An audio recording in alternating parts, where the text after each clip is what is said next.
Bonjour à tous, ici Yakuneko et bienvenue pour la vidéo de la semaine. Comme vous l'avez sûrement vu dans le titre, on se retrouve cette semaine pour le retour d'une série iconique du Weekly Shonen Jump. En plus de ça, on va faire le point sur le classement et notamment sur celui des dernières nouveautés. Je vous invite à vous abonner si ce n'est pas déjà fait et sur ce, je vous souhaite une très bonne vidéo.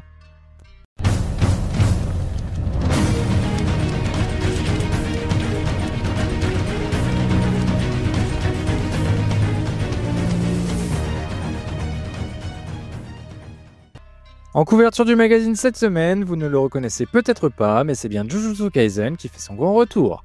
Plus exactement, ce numéro marque le début de Jujutsu Kaisen Modulo, un sequel à Jujutsu Kaisen.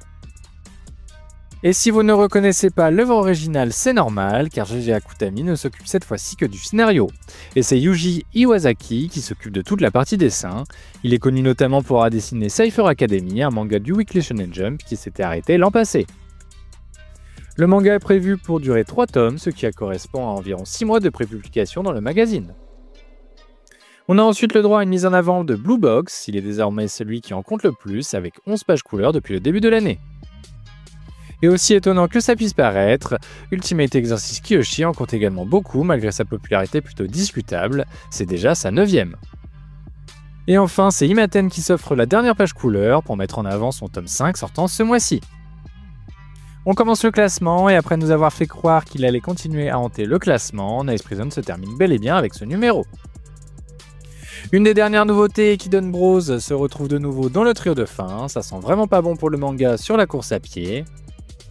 Out of the Flame semble condamné également, il enchaîne en tout cas pour l'instant les trios de fin et les premières infos sur les ventes de son premier tome ne semblent pas indiquer que cela va le sauver. Ping Pong Peril reste quant à lui aux portes du trio de fin comme la semaine dernière, avec la fin de Nice Prison, il pourrait bien s'y retrouver.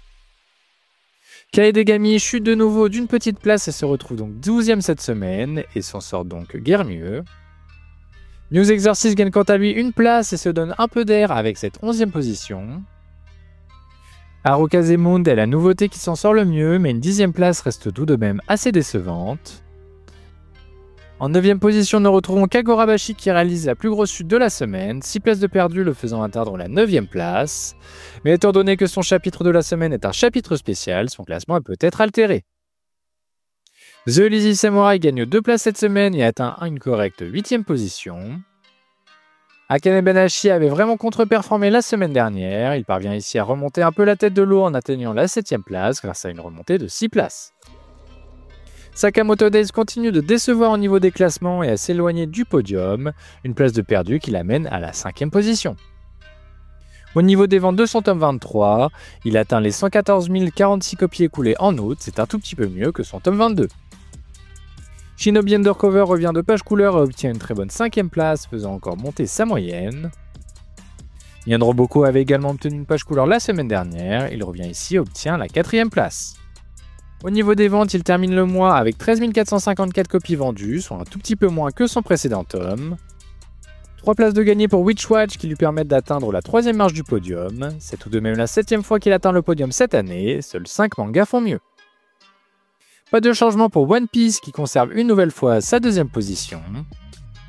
Et tout en haut du classement, pas de changement non plus avec Ichi the Witch qui enchaîne les premières places.